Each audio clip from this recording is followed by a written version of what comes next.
And as we move forward now, we want to invite Miss Lisa Perch to introduce her panel and to discuss women entrepreneurs finding opportunities where others see problems. Over to Lisa Perch.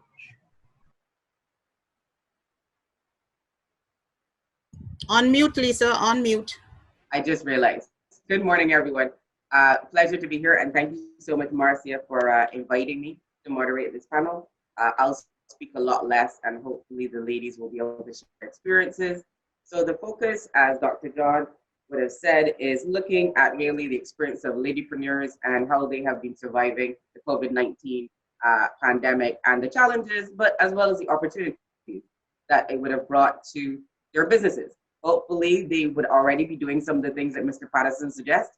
Certainly, as a new business person myself, I took down copious notes. And so I'm hoping that they will be able to also reflect a little bit on what he's mentioned. But also, I think it's going to be important for them to share what kind of skills, what kind of other skills do you need to bring to the table? Don't get me wrong, the taxes are important, and so are the liabilities and the assets. But the key asset, I think, for any business is also the person who had the idea and who has the skill. And I'm hoping that Mr. Patterson would agree with me. And so how we manage those assets are also quite important in terms not only of the economics, but also the social, and also how we manage the environment around us. With us today, we have four incredible entrepreneurs. We have Mrs. Roberta Williams from Antigua and Barbuda. We have Sharian Boyce from Barbados, where I'm also based. We have Samantha Chopra from Guyana, and we have Anastasia Elliott from St. Kitts and Nevis. The focus, really, we're going to try to focus today, really we'll be looking at how they have managed to balance finances, family, the business, and other challenges, and really what kinds of lessons they think they can share with you in terms of how they've managed to navigate this space and what they're thinking about in terms of going into 2021. COVID is going to be with us for a little while. And so we're hoping that also some of the ideas and some of the challenges that they share could also help in the discussions with the group. And maybe some of you will also be able to share with them some of the things that you've done. Let me just briefly introduce, therefore then, Roberta, who I'm going to ask to speak first, if she doesn't mind. I see Roberta's already set up. The camera's already ready to go. Roberta holds an MSc in Plant and Soil Sciences from the Tuskegee Institute in Alabama, USA. She's retired, and she has 27 years of experience as a founding member and administrator of a nonprofit, a non-governmental organization called the Gilbert Agricultural and Rural Development Center in Antigua and Barbuda. The organization focuses on vocational skills for women and vulnerable youth, providing holistic training experiences to prepare them for jobs and or entrepreneurial ventures. Roberta has a lot of experience in agriculture. She worked in the ministry for about 10 years, and she has experience in research, project and program planning, community development, and youth entrepreneurship.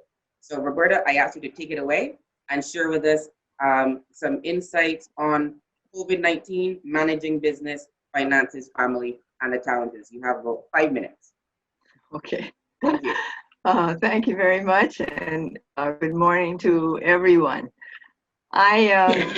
Well, let me just start off saying that the planning and the construction of partnership business, which is called Seasons Hydroponic Lettuce Farm, we launched it right in the middle of when COVID-19 started to strike Antigua and Barbuda in March.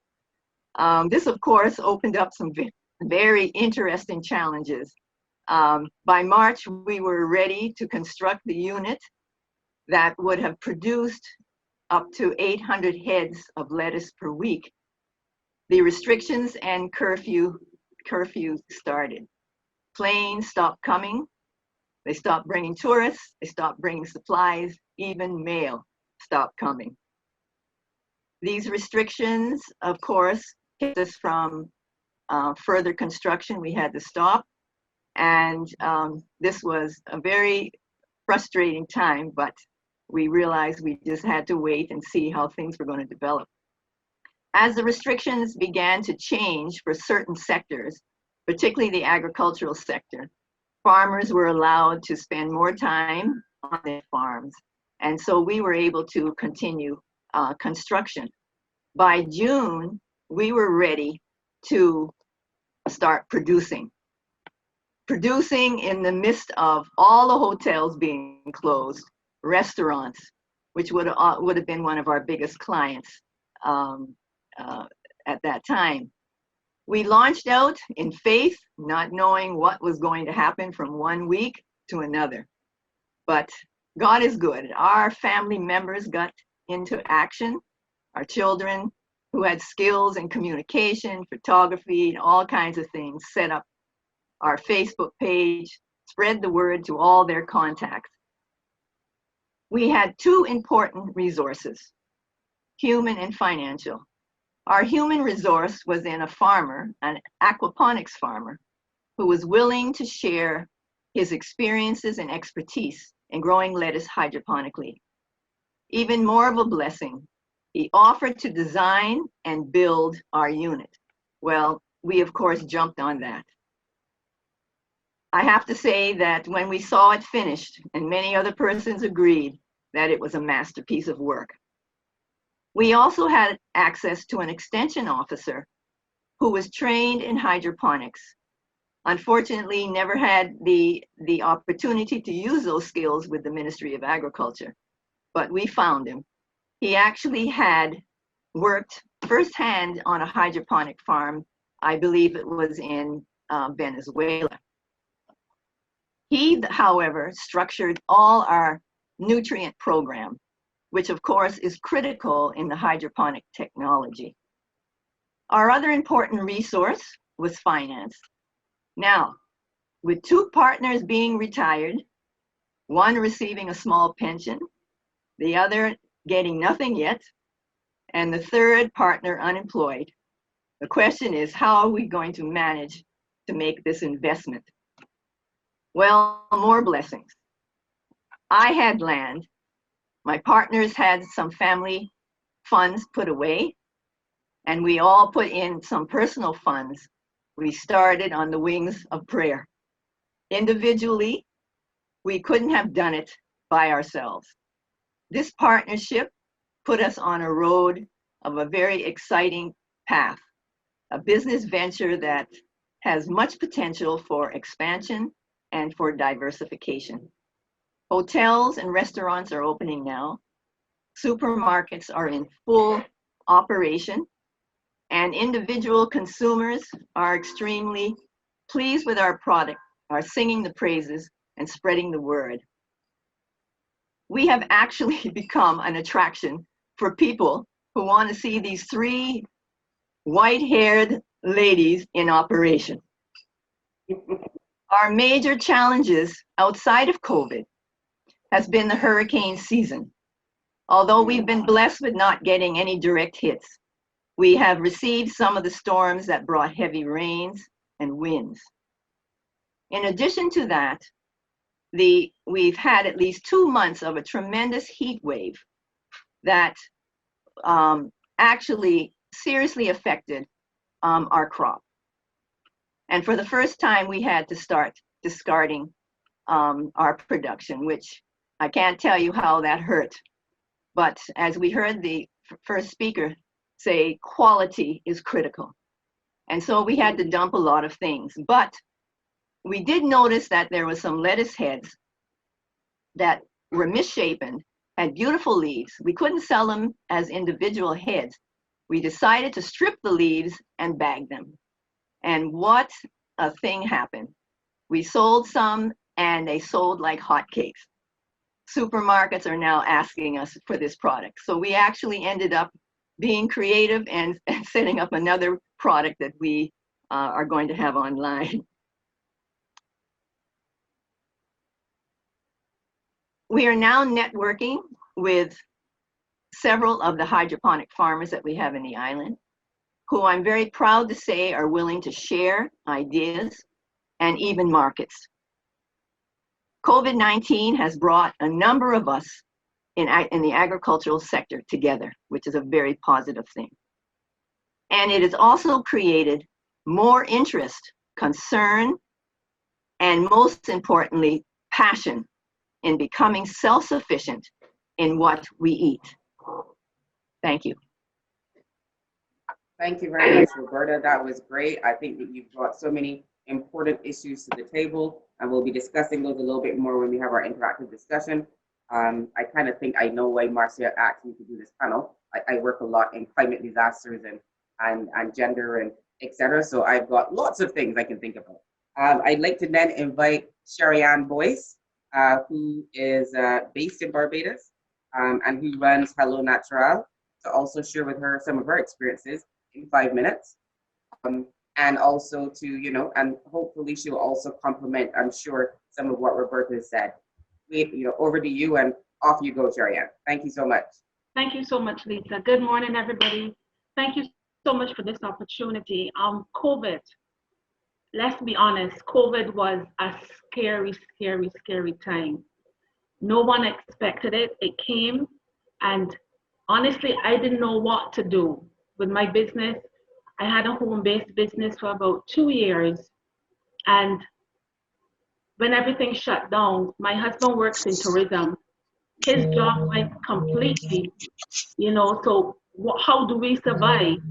And at that time, being really scared, it forced me to start to think outside of the box. I've spent 25 years as a laboratory technologist, and how do I respond? One of the things that I started doing at the time, even though it was not a part of my business model, was making hand sanitizers. And could I tell you that those hand sanitizers were able to feed my family when the shutdown occurred, with my husband not having any job and we not having the income that we had before, that was able to feed us. And I'm thankful for that, because with that, I had to say to myself, you know what, how do I get outside of the box? How do I keep my business running? And it forced me, one of the things it did was that for a long time, I was toying with a website. I couldn't get the colors right. I couldn't get the pictures right. But then persons still wanted the products during lockdown. How do I keep my product, present in person's face? We were able to do a website in less than 24 hours. While the website was not perfect, it enabled our products to be constantly in the faces of customers. So that allowed us, to keep finances going and to keep the business relevant and to keep it ever present in front of the person's eyes. What that also did for us is that allowed us to go cashless. We were able to work with our bankers, where we were able to have a mobile machine. So that way we were able to adhere to the COVID protocols without the exchange of money. Persons went on the site, they were able to make their purchases, we were able to do it cashless. They came, they picked up, and the business kept running. With that, we were able to increase our customer base. With persons having access to the website before, when they would want one item, they were ordering more items, and that was really great for us. We also had to, during that time, was diversify our product offerings. While my business was based on neem skin therapy, which is a product we did for eczema, we had to make sure that our products were what customers wanted.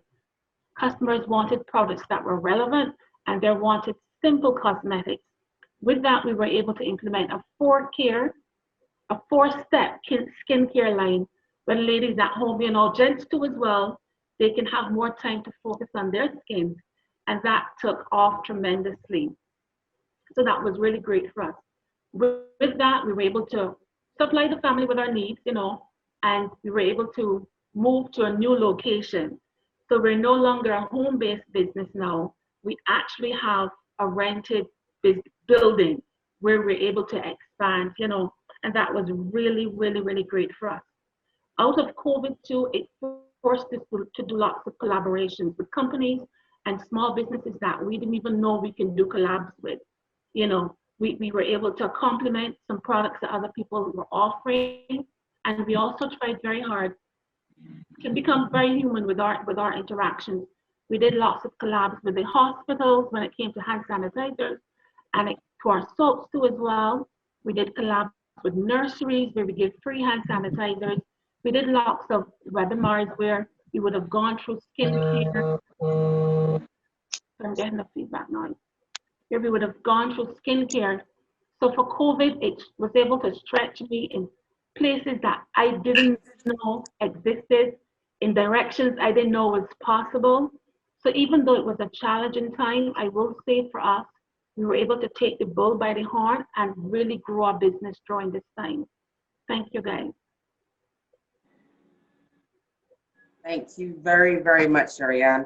Again, very complimentary, I think, in terms of experiences to what Roberta shared, but also you were able to highlight how COVID presented you with challenges, but also stimulated some incredible innovation. I think I really liked how you were talking about going cashless, but also the collaborations and the new partnerships that you didn't even know you could have that also were generated from this. So fantastic. Want to hear more? I think I'm gonna have to talk to you ladies off of this thing.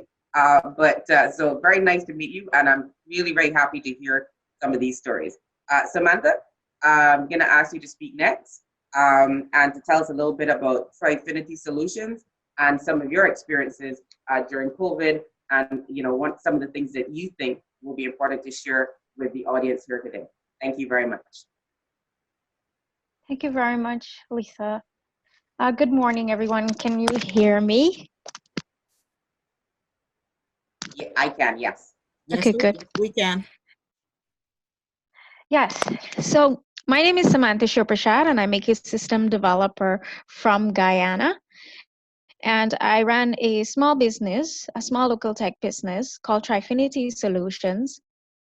And our aim is basically to transform idea into solutions in several ways, in digital marketing, media solution, and education. During COVID-19, when the pandemic hit, I had a mental breakdown in the first stage of it, and I didn't know what to do. I disconnect from everybody because I felt everything. I felt everything at that point, and I disconnect from everyone.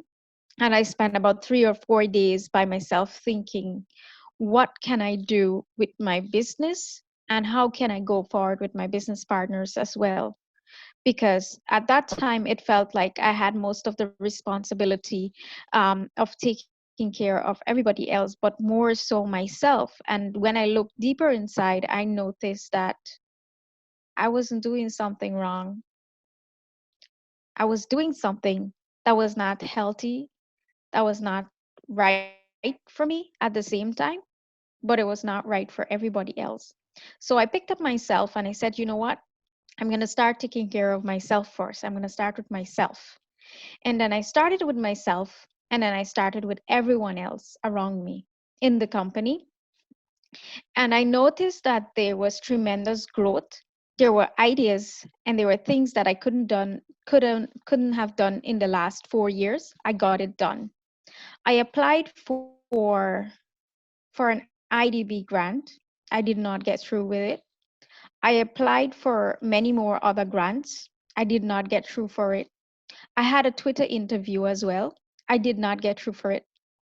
Tomorrow, I'm going to be pitching at the Global Investment Summit.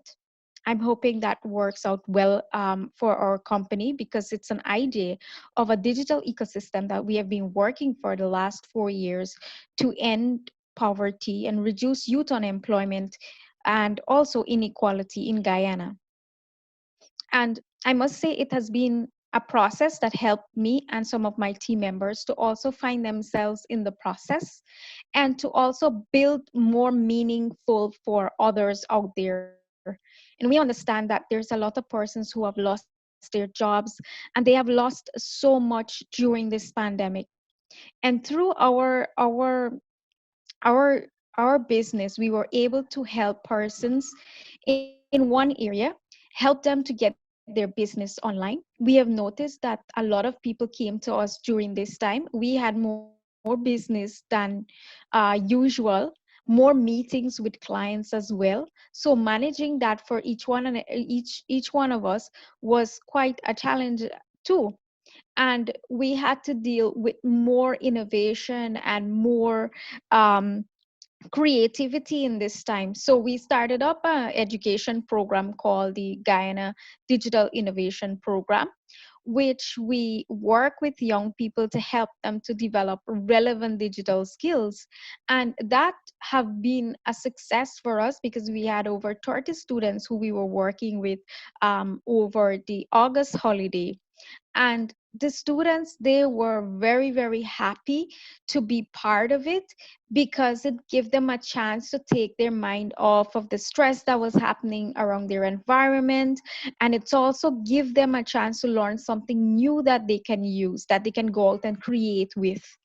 And most importantly, I keep reminding persons who we come into contact with that, the pandemic should not be looked or seen as a struggle.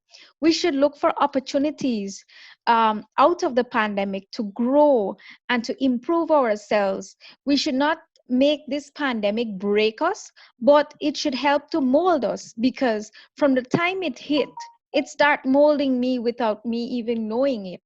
And then I started to grow some of my ideas through the pandemic and have them executed through the pandemic. And this is something that I've put off for almost 4 years. And I always say, oh, we don't have this, we don't have that, this didn't happen, this is not right. The kind of perfectionist type of thing. And we have an app now called Icaneer that has information for small business to access, so that they can look at whatever challenges that they're facing. You can download the app on Google Play as well. We also have a web portal where persons can register their CV to help them to find jobs during the pandemic as well. And a Facebook page, Icaneer, where persons have been constantly sending their CVs and sending their resume and so forth.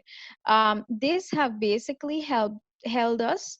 Over one weekend, we have received over 1,000 applications to process and to help persons to find meaningful opportunities within their capacity. Now, we are basically looking for companies who are willing to hire these persons at home, who are willing to help out in the pandemic, so that persons can be able to earn at least some level amount of money to survive. And once I start seeing all of these happening, and we start planning for more and more and more opportunities that are available, the pandemic has definitely opened my eyes to even more development of some of our ideas and some of our visions that we are working with. So I wouldn't say that, it was all terrible.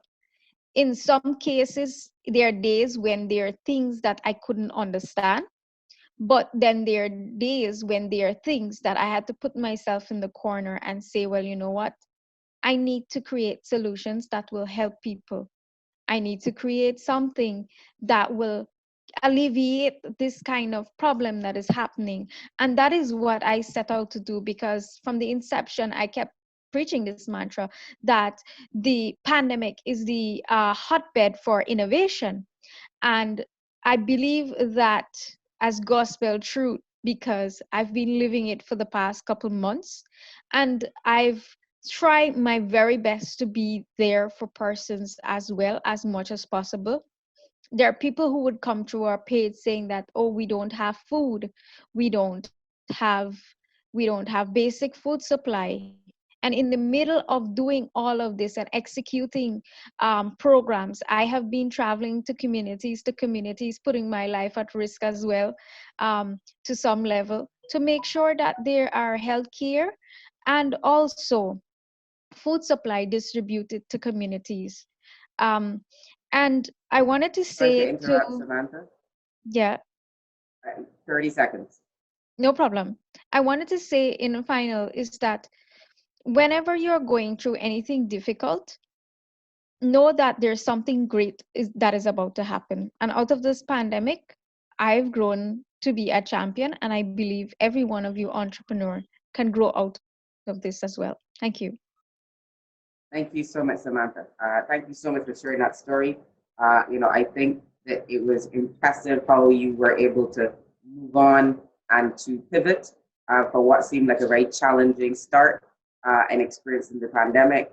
I'll get back to that a little bit. I just want to give Anastasia the opportunity to share a little of her story. I've already got my time warning from Dr. John. So Anastasia, 5 minutes, and then we'll have just a very quick, exchange, I think, on pivots, and then also see if we can have at least a couple of questions where you can respond to the audience. Thank you very much.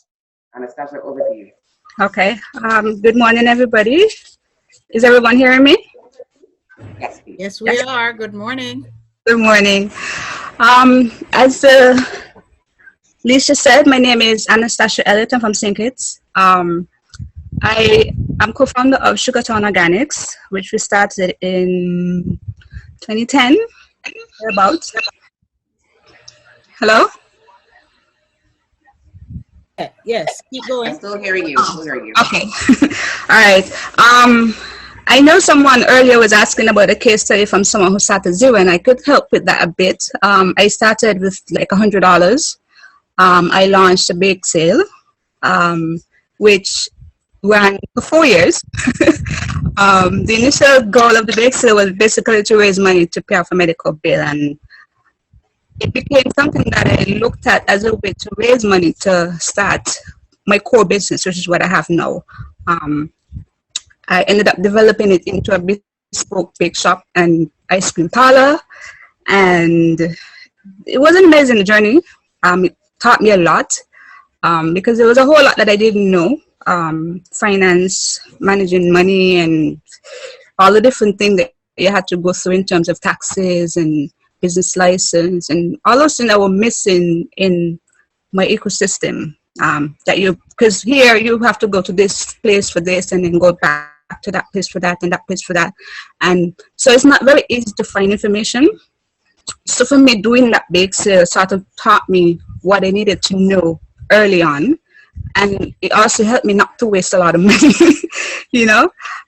because I didn't have money at the time. So I had to do all the walking and all the talking and figuring things out on my own. Shortly along the way, I think I came across Dr. Brandon to the SIBO project. And that sort of set me on a different path in terms of learning, in terms of capacity building, in terms of getting me where I wanted to be. It was a hard journey, I would tell you, having no money. I had lost my savings when Clico debacle happened, so all my savings were gone. So I had no savings to fall back on.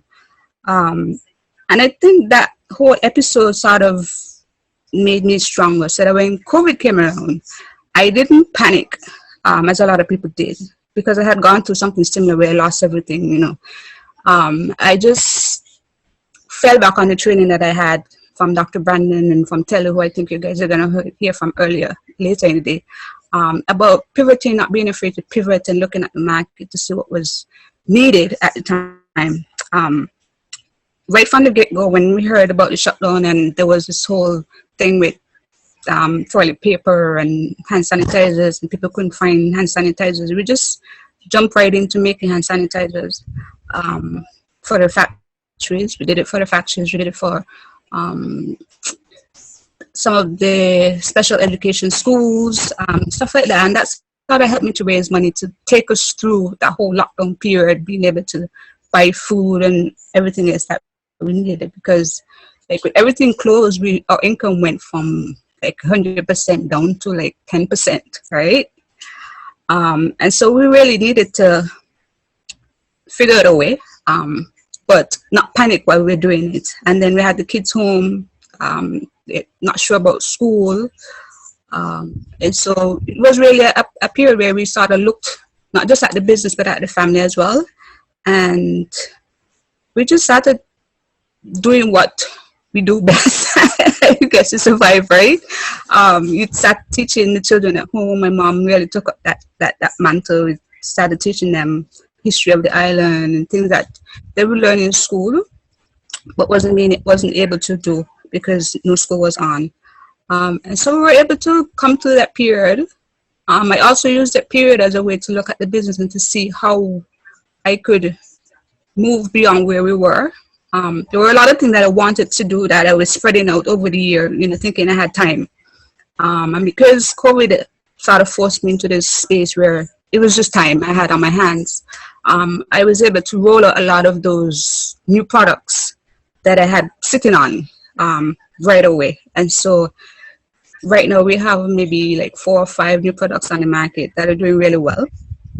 And because I did that, it sort of pushed our income like back from that 10% up to maybe 30-40% now, right? So even though everything is still closed, we're still bringing in some money because I was able to push out those new stuff and started do new things that customers been asking for that I've been waiting on because I've been trying to get it perfect, right? And it sort of made me think that, you know, I know you've been learning all these things and you're not putting everything that you've been learning into practice, you know, because you learn that don't wait for it to be perfect, just get to the basic and then put it out and let your customers help you get it to where you need it to be. And so COVID has really been one of those experiences where you learn to refocus, that refocus you. It's been stressful, it's been hard, it's been some days where you're kind of shaky, you know, you're not sure what's going to happen. But I would say it's been a strength builder. It's been something that's led me to make the business stronger, right? How to start to bring everything closer in, even in terms of where we source material for, instead of trying to order stuff and make stuff in-house. That's also elevated the value of our brands as well, because now we could say that we 80% house, and you know it's sort of bring a lot of value back to the business, back to the brand. So it's been amazing, even though it's been so stressful. This whole COVID experience. Thank you so much, Anastasia. There's a question for you already. What are the popular products that are now in high demand? A vitamin C serum, which is this beauty right here. Show us? Yeah, it's right. Okay, great. So it's a serum, you said? Yeah. Okay, so this is one of the products that's now in high demand. Yes. Great. Thank you so much, Anastasia. You're welcome. Certainly from my part, I'm just in awe and totally inspired.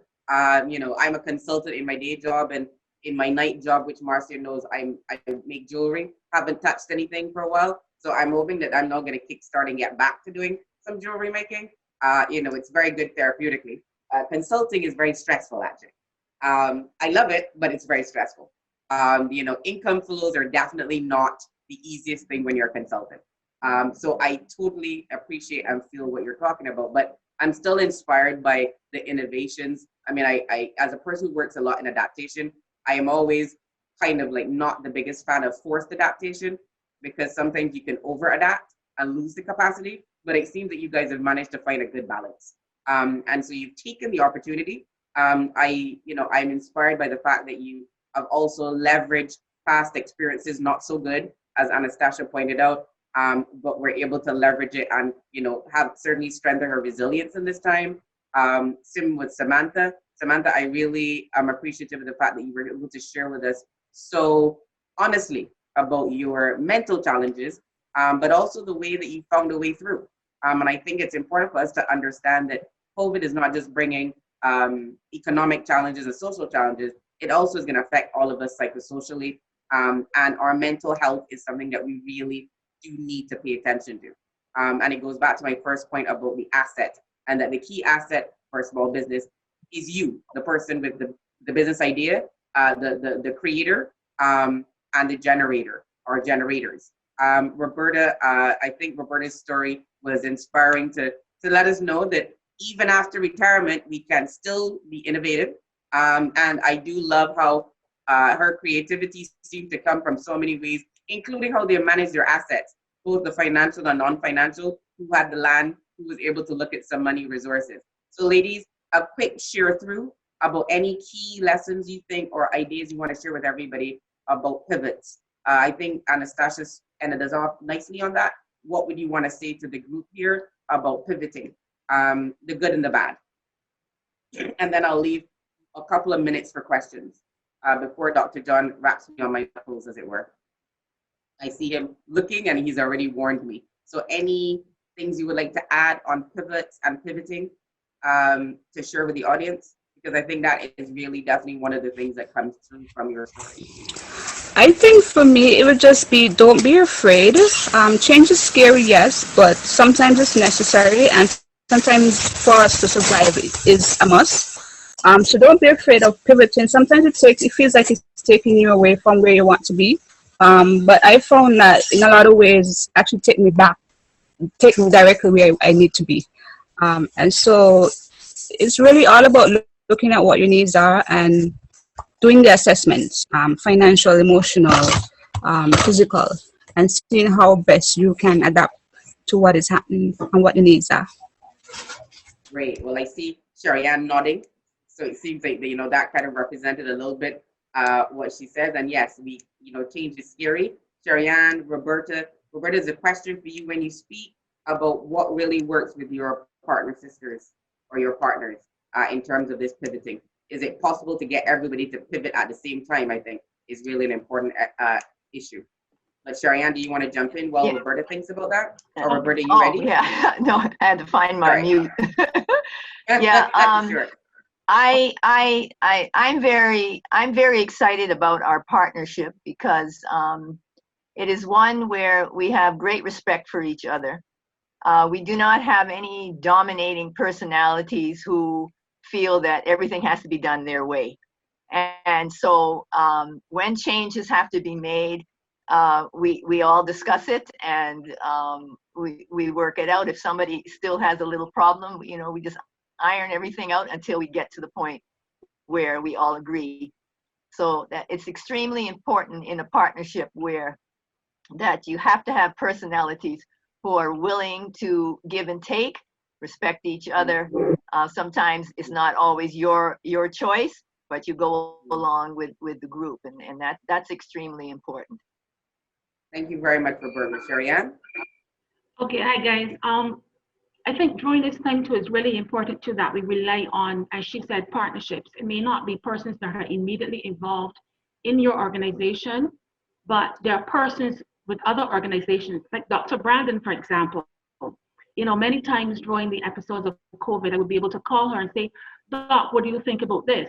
So it was critical too to have persons that are mentors to be able to guide you through a lot of the things, because COVID is unfamiliar to all of us, and having organizations like the BIDC, but you can pick up the phone and you can call these guys and ask them, what do you think about this?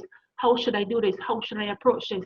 And taking those steps outside of your box. Because, sometimes we think this is as far as we can see, but the box goes all the way down. And it's critical that we say during this time, I cannot be afraid. I have to go forward. I have to make it. I will make it. And you make it. Great. Thank you, Sharian. Samantha? You've got the last word.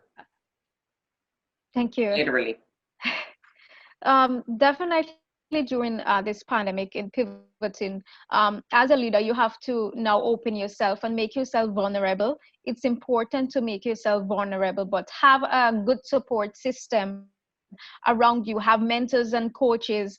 Like I can call or message Dr. Brandon and say, hey, at this point in time, I don't feel like I can make it anymore. I can do this. What you think about this? How do I go about doing this budget? Can you review this for me? And those moments, I'm feeling very much vulnerable. I'm going through the process and I'm accepting the process. But it's important to have people around you that can support you during this process, because this is an important process as business leaders we need to go through. And I'm sure most of you know what we're talking about.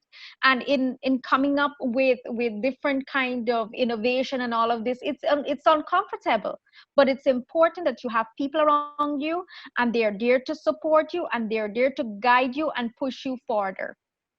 Thank you, Samantha. I think this is a beautiful point to end off on, that really, as going back to Mr. Patterson, assets are yourselves, but they're also your network. And that, yes, sometimes we think that people might be liabilities, but in many cases, there actually are some of our strongest assets, particularly in times of challenge and when we need to adapt. Thank you very much. It was a complete pleasure to be able to share this space with you. I hope that we were able to at least touch on some of the questions. Thank you again for the opportunity, Dr. John and Dr. Brandon. And thank you so much, ladies, again for the inspiration. Over to Dr. John again. Thank you so much. Thank you, Lisa. Thank you very, very much for coming. I know you're extremely busy. Thank you for coming to moderate. At one stage, I thought you were going to show us your turtle, but anyway, we want to thank you, and we want to thank all the panelists, all entrepreneurs, my sister mentor, Roberta Williams, Samantha, Mrs. Sharian Boyce, Anastasia Elliott. So great to see every one of you grow through your different stages. And I thank you. Our next panelists, as they prepare our next panel, as I prepare to hand over to Dr. John, because he's a bit chairing that, I would just very quickly like to, and forgive me if you hear me stumbling, it's simply because I'm trying to find a way to get back to my document so I can actually speak with you. But since I can't find it, I am going to just hand over to Dr. John and stumble around and see if I can find it and come back in. Over to you, Dr. John. Thank you so much, Dr. Brandon. Thank you so much, Ms. Birch and your team. Very good job indeed. And interestingly, it is very good to see one group of women in business and doing so well and speaking about how they were able to start and continue, especially during a time as this.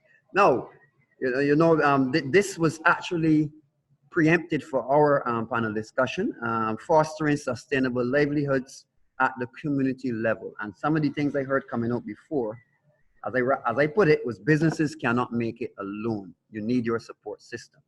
And many times in the Caribbean, we have what is known as social enterprises or social entrepreneurs, but many people are not probably aware of those terms. Some of them are aware of the work we do, but today I have a very great panel with me of social entrepreneurs from around the globe who are going to share experiences with you in terms of how we approach fostering sustainable livelihoods at the community level. So today I'm going to ask to join me Dr. Anita Defoe, Mrs. Diana McIntyre Pike, Miss Sarah Rajabli, and I believe Miss Sarah is joining us from all the way in Russia, I'm told. Yes, see that they are there with us and they are all ready. So I'm going to hand right over to Sarah, saying that she is so far away from us. It's really good to have you join us from such a far location, but it proves that even at this community level, we can communicate virtually. So right over to you, Sarah. Thank you so much, dear Dr. Ashley John. Thank you so much, dear Mrs. Marcia. It's a great honor for me to be here. So I am from Azerbaijan. Azerbaijan is a very small country, neighboring with as well Russia, Turkey, and Iran. So we are almost in the center of Eurasia. So I'm very happy to join from Azerbaijan. And if it's possible, can I share my screen in order to share my presentation? I just would like to share my presentation, if it's possible. Okay, Dr. Yes, Sarah, you can go ahead. I've made you co-host, yeah? Okay. Yeah, thank you so much.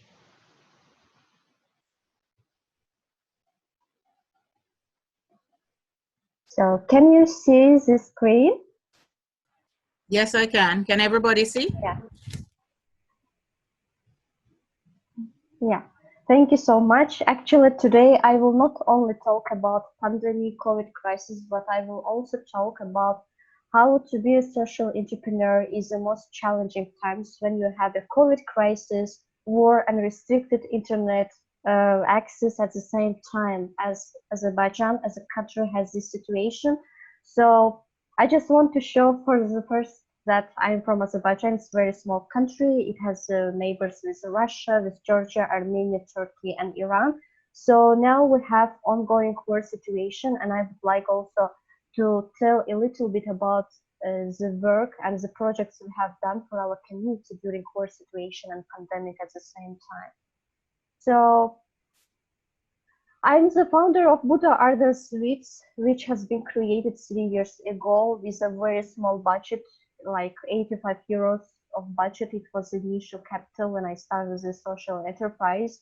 And the main aim of this social enterprise is reducing unemployment problem of local women with disabilities in capital areas and also in rural regions of Azerbaijan. So why I started this social business? Because I saw that women in Azerbaijan, they are not only discriminated because of their gender, but also because of their disability status. And in order to solve this problem in Azerbaijan, I didn't want to use the charity work or charity projects by giving them some money or food products, by helping them to fundraise for their medical operation. It was much more difficult and challenging at the same time, but it was much more rewarding for me, I think, to create employment opportunities, educational opportunities where they can be raised as entrepreneurs as well. And during COVID crisis, when we saw that our business model, which has been consisting of business-to-business model, we have been delivering those suites for different corporate events of organizations, companies, foundations, and NGOs. And imagine during COVID crisis, all events in our country are cancelled. So we decided to move to another customer segment to reach much more new markets, and we decided to make our suites vegan. So during COVID crisis, that was the most important transformation in our business model, because we understood that in social entrepreneurship, it's not only important to focus only on one social problem if you are not thinking about environment. So it was also very important for us to take into consideration our operations. And when I established Buta Ardan Suites, I realized that social entrepreneurship concept in Azerbaijan is quite new, and not so many people could understand this term. They thought that social entrepreneurship, if this term has the concept of social, it means that it's any kind of businesses can be created in social media channels. So we wanted to change this stereotypes among young people, and we created social business youth center with zero budget, with 3 girls, and we are operating more than 2 years, and we already reached more than 3,500 participants through different mentorship, educational projects on social entrepreneurship. And during COVID crisis, we organized the biggest online mentorship program on social entrepreneurship. So why we did actually this biggest online mentorship program on social entrepreneurship in Azerbaijan? Because we saw that our young people, they are very passionate to help to the communities. They bought different food products for underprivileged group of people, for families in need, who lost their jobs, who lost their salaries, and who became very dependent.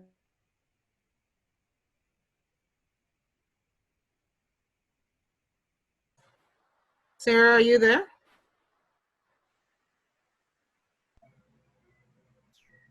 I see that her screen has gone blank, so possibly she would have dropped out.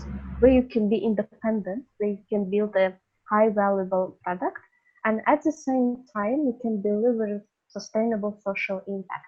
So through this 3 months online mentorship program during COVID crisis, we organized it for young people. We made it full online with mentors from more than 10 countries. So those mentors has been the top professionals of Azerbaijan and other countries in the sphere of social entrepreneurship and different sections of corporate fields.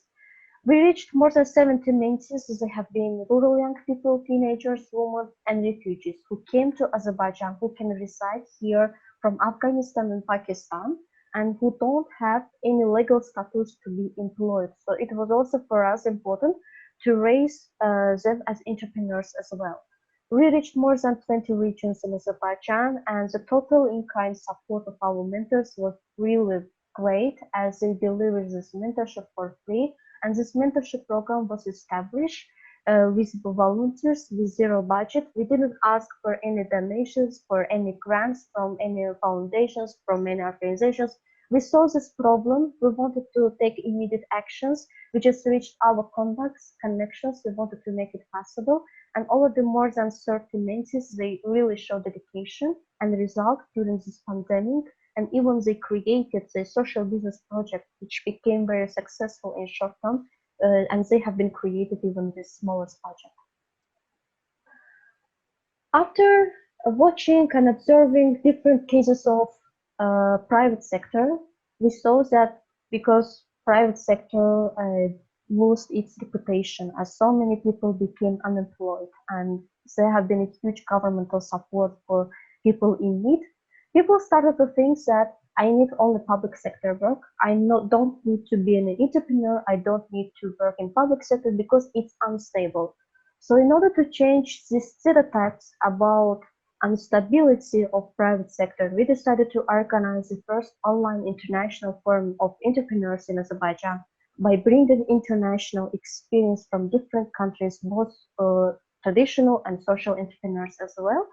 So we included here more than 10 speakers from 8 countries, and they shared the experiences with more than 200 participants, and especially design thinking, digital well-being, and also changing business models and sales according to crisis situations. That was the most priority topics in our forum, and we decided also to answer the questions which has been very important for our participants. We included all sectors here, governmental, private, NGO sectors, because we think that social entrepreneurship can be sustainable only in the way when all sectors can cooperate with each other in a comprehensive way.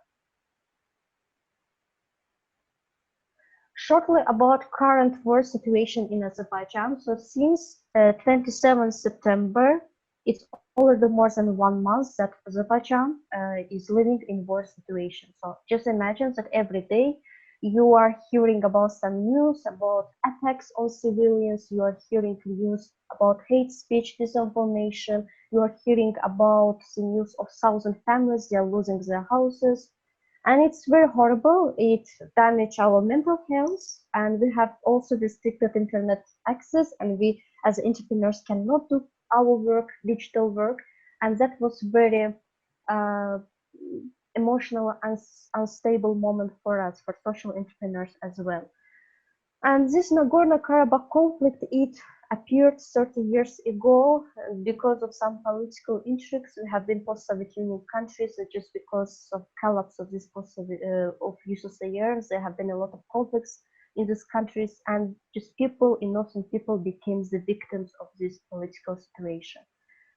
We have a war, we have a pandemic, and we have restricted internet access, and what to do as a social entrepreneur. We are, of course, planning new projects for liberated areas and community. We created the first online social business camp in order to support young people who have innovative social business ideas, which can include technologies in order to create much more employment opportunities for people in need who became the victims of the war. We organize webinars about prevention of disinformation and critical thinking, because during COVID crisis and war situation we observed a lot of fake news. We observed a lot of mis and disinformation about this war and complex situation. And we wanted to inform our people that it's very important to filter in a right way the information you receive from media channels. Even we had some restricted internet access, we got this news from TV channels, from other traditional media channels, and that was very important for us to teach our young people to think critically through different webinar programs with our speakers from local entrepreneurs and also from other countries. At the same time, we decided to expand our operations in order to reach much more people, in need. So we established the brand Enjoy Chocolates. We made the first organic local handmade chocolates with unique local flavors. And all profits, they are going for free social services for children with disabilities and special needs in rural regions. And the Karabakh series of chocolates, they will be coming soon, and we are very hoping to open our new branches in new regions in order to reach much more people in not only Azerbaijan, but also in neighboring countries as well. So which lessons we got from these all situations? That social entrepreneurs can survive in any environment. So in any restricted environment, social entrepreneurs, they are called social entrepreneurs because they are not only thinking about economical challenges or economical profits or any other goals, but they are also thinking about social impact, and they want to balance this economical impact on society with the social one. It's very important to focus on health. Yeah, as social entrepreneurs, we are much more worrying about social impact. We want to help other people, but sometimes we forget about our health. So it's very important to prioritize our not only physical but also emotional, psychological, and mental health. Talk to people always. During hard times, challenging times, it's so important just to talk to people, not only about the sales, not only about promotions, just to talk in order to observe their lifestyles, what change in their life. It's so important to talk to your customers and to your community. Every single crisis has solutions. COVID crisis, war crisis, any crisis has their own solutions. It's just very important to change our mindset from focusing on problems rather to the mindset focusing on solutions. War connects people much more than before, and we saw it around us when people started to help to each other. They don't know each other, but they are helping. They are fundraising, they are organizing different social business projects, different charity projects in order to help to thousands of families in Azerbaijan. Always think about over delivering expectations of your customers or your beneficiaries. If you want to build a strong brand, especially in challenging moments, always promise something, but when you are fulfilling those expectations, always think about over delivering those results. Be open to change your business model because it will be always changing as markets are changing, environments are changing, and it's very important to be open, to be flexible. Ask for help. No one is universal. No one is strong enough in order to know everything around ourselves. So it's very important to ask for help in these challenging times. Sometimes there are things that as entrepreneurs who have strong internal locus of control, who is much more focusing on solutions of problems, he or she shouldn't apply for any help. But in challenging times, when people are much more open to share their own experiences and own knowledge or skills, it will be much great to ask for help, and it will be much more time saving process. You are enough as an entrepreneur, as a social entrepreneur, and you are not alone at all. And I understood these very important lessons during these crises. And I think that if a person wants to do something in their own community, whenever in United States, in Azerbaijan, in any other countries, in any circumstances, he or she will find the ways. The most important thing is that we have the passion, we know why we are doing that. When we know why we are doing the things they are happening actually. Thank you so much for your attention. And here are my contacts. If you have any questions, I'm very open to answer them. Thank you so much. Thank you so much, Ms. Sarah Rajabli. Very intense indeed. When you mentioned war, I was a bit, okay, and you were there. But then I saw your solution, coming out, and you are actually showing us that it is actually working. Really great work you have done there. Quickly, is there any one question that any person would like to ask very quickly before we go to the next presenter?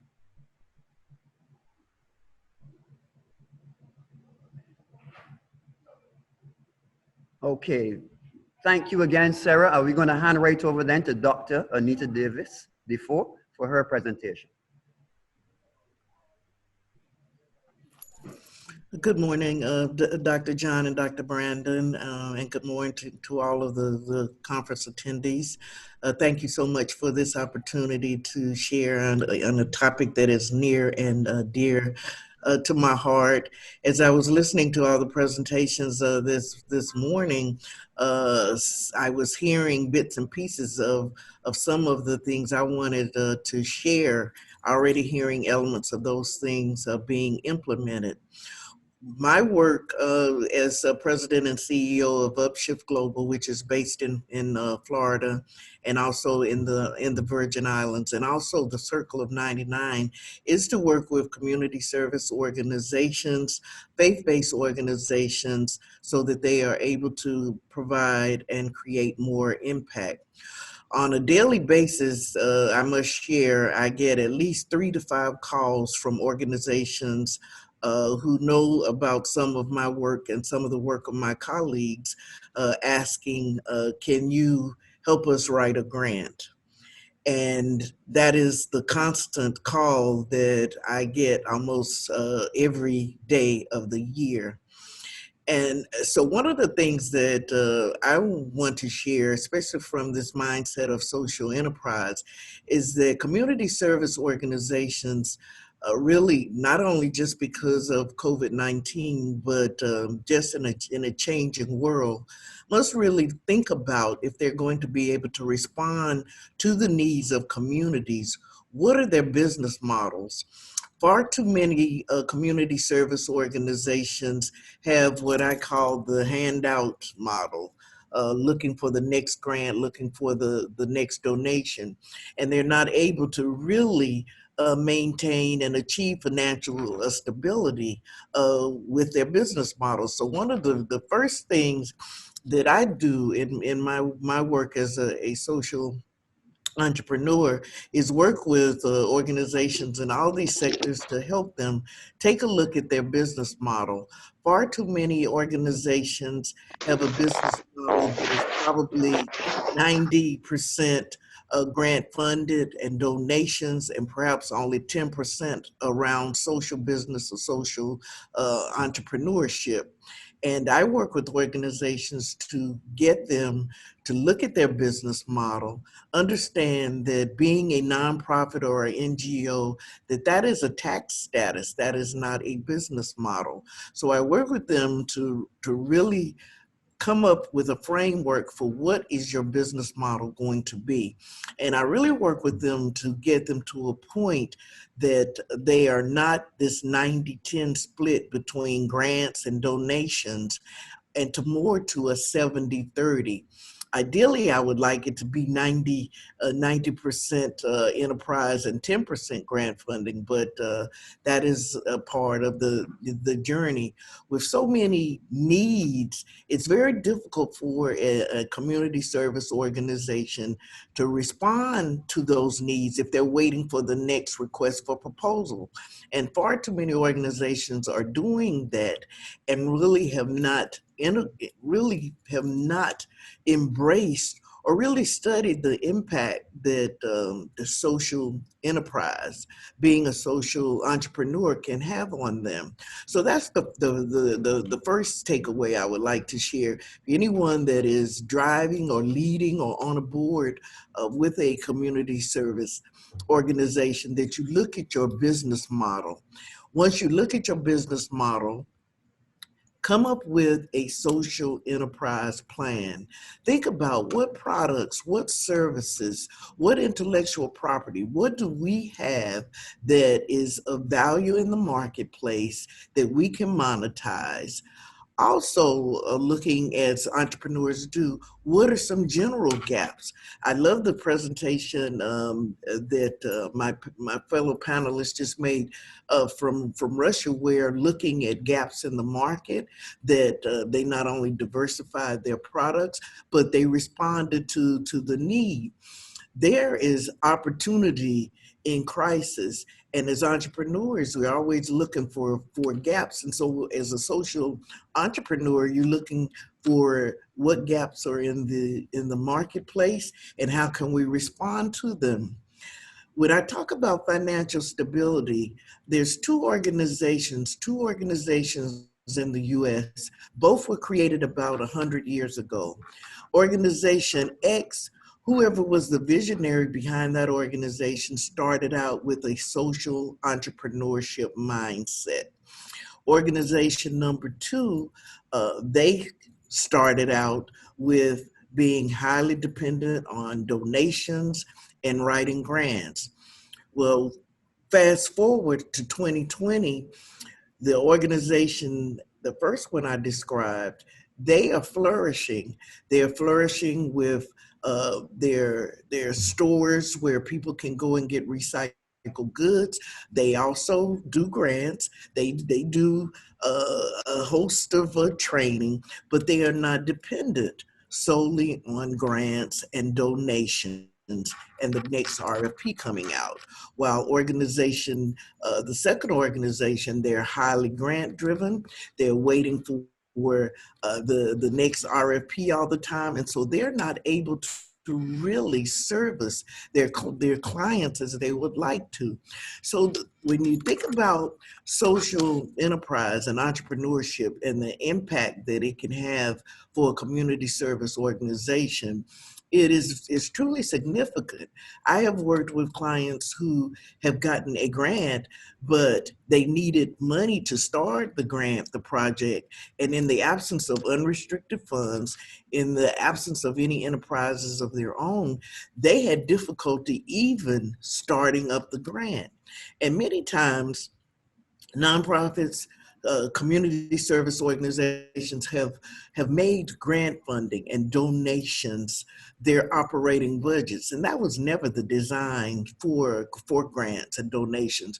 Those are to be your icing on the cake. Those are to be your extras, and far too many NGOs are so grant driven that they just go from project to project waiting for the next grant opportunity.